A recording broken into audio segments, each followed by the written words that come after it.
Hello. Today we are going to talk about few terminologies that are important to understand sexuality and gender. Sexuality is a very complicated terminology that I have already talked to you. Before getting into a detailed discussion on sexuality, let us clarify the terminologies that we are discussing in this segment.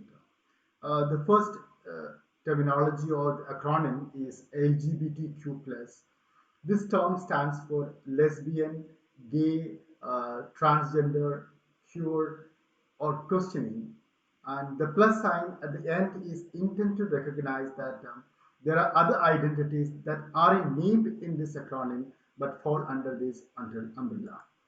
Now, some additional identities that fall under this umbrella are pansexual, sapiosexual, asexual, gender fluid, gender queer, and so forth. So we can also use the term queer and transgender people as a descriptive label for this wide range of people whose gender identities and sexualities have led to prejudice, discrimination, and marginalization. So coming to the next terminology is about queer. In the late 19th century and the early mid 20th century, the word queer was used as a derogatory term for people who didn't conform to gender and sexual norms. But beginning in the 1980s, the gay communities in the Western world started, reclaiming this word. They embraced it as a positive description for their sexuality, gender identity, or gender expressions. Today, the word cure is used in multiple ways. Sometimes it is used to describe radical political or philosophical commitments. Sometimes it is used to describe academic approaches to critique the social or analysis. Sometimes it is also used to describe people who identify with or engage in non normative sexual and gender practices. Uh, However, many people who identify as members of this LGBTQ plus community are uncomfortable with the efforts to reclaim the word queer. They might remember the word queer being a slur. They may believe that the word's negative connotations can hurt or alienate some LGBTQ plus people. So there is some debate about whether queer is a right terminology or LGBTQ plus is a right terminology. Uh, Both of them have different um, ways of understanding the terminologies, but people often use it as interchangeable context. And here we'll also be using as an interchangeable concept LGBTQ plus, whose gender and sexual identities are non-normative. The way Q is also standing for the same. Q has a wider leverage when we look at it academically. So the next and the primary concept on understanding sexuality is about sex. So the term sex is used to talk about a person's biological, anatomical, and genetical traits related to reproduction. A person's sex is assigned at birth, usually by a health professional or the community members who examines the baby's genitals and uses that to decide whether a baby is a male or a female.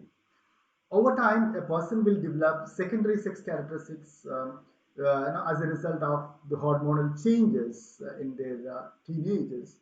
The estrogen is often described as a female sex hormone, and this hormone helps with the development of breast tissues, widening of the pelvis and hips, and menstruation for people who have uterus. Testosterone is sometimes described as a male sex hormone. It leads to increased facial hair and body hair, development of an Adam's apple, and deeper voice. It's important to remember that all people have a combination of both estrogen and testosterone.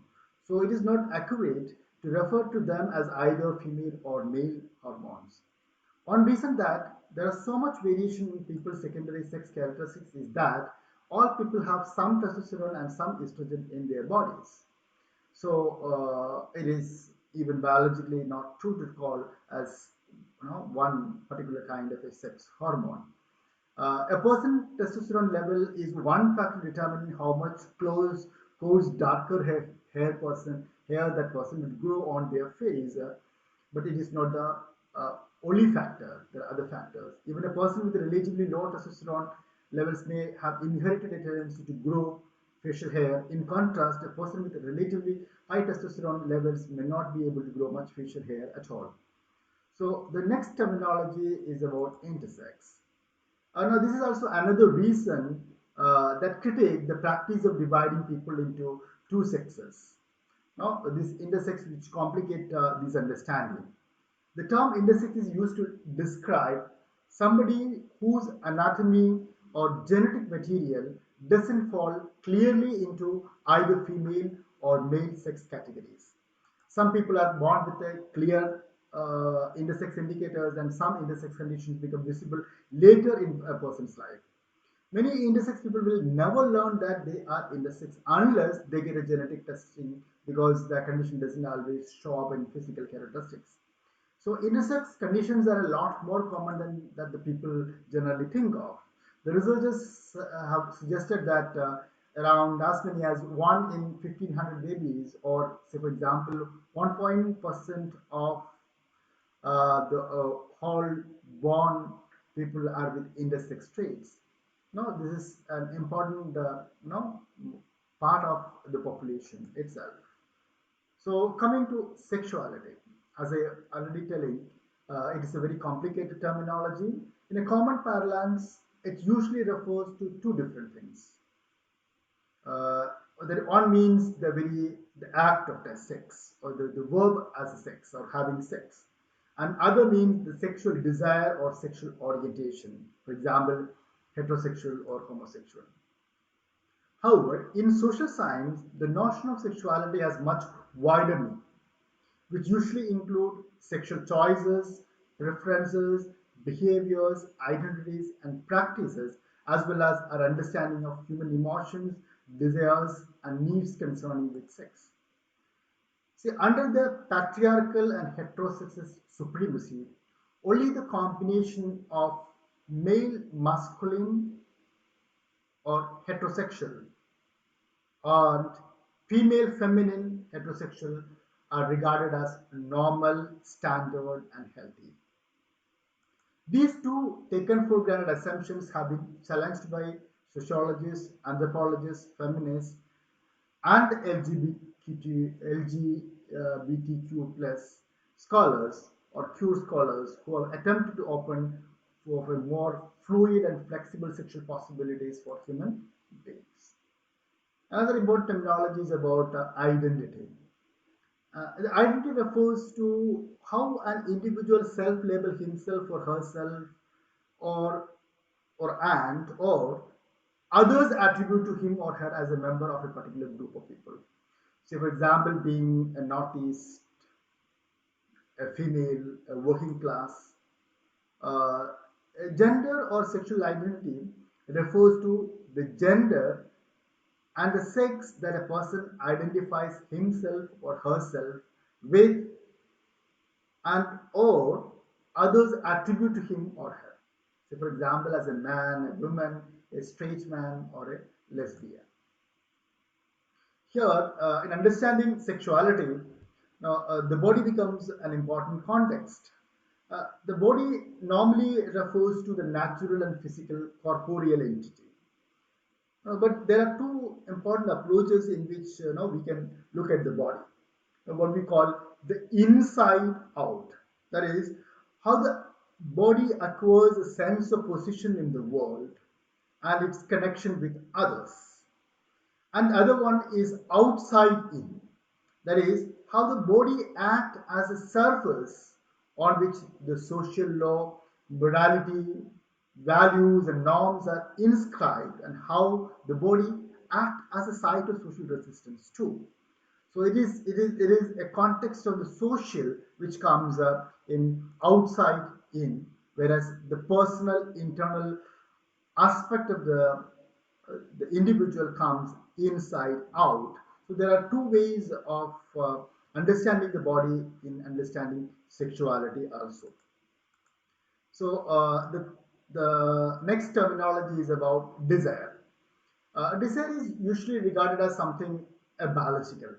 But now it can be argued that desire is not simply uh, an individual biological essence, but it is also a societal product. We will also be arguing that sex is also not simply biological in later course of our discussion. So similarly, desire is also not simply a kind of a physiological, biological, individual essence, but it is also a societal product. In particular, desire or desiring production has an intricate relationship with the social systems. Say, for example, capitalism. The capitalism limits and controls the flow of desire, but desire always partially escapes that established order also. So it is an interesting context. How look at how capitalism shapes our understanding of desires. What kind of commodities in the market are more desirable or less desirable. The market decides our desires, and sometimes we can escape the very markets that actually controls us, and sometimes that as a source of resistance too. So here comes another context. The individual who exhibit unnatural desires are punished. They are subjected to criminal sanctions or denied rights and respect. So here comes the question: like how far is the notion of nature as an unreliable moral guide? What is unnatural and natural? So how the notion of nature as an unreliable moral guide. Like the idea is that what is natural and unnatural changes over time and is often the focus of conflict. Appealing to nature to judge what is moral seems to be too cut and dried. There are many acts that seem to be fall into gray areas. It creates a world of sexual outcasts. So there is an importance of looking at to understand sexuality from the social context, which we will be doing in due course of time. This view engages or it helps a public discussion of the morality and political sexuality that includes all interested citizens. Finally, uh, as Stephen Sigman have argued that the dominant view of sexuality is a natural view. Nature helps us understand sexualities and serves as a standard for sexual morality. Sexual desires, acts, and identities that are defined as natural are often considered as good, healthy, right, or normal, and are supported by the authority of the government and other institutions such as church or mosque or not the religious institutions or family or state. Unnatural sexualities are considered as bad, sick, wrong, and immoral. Accordingly, is not tolerated. Thank you. We will be discussing the critique of this natural view of sexuality in the next segment. Thank you.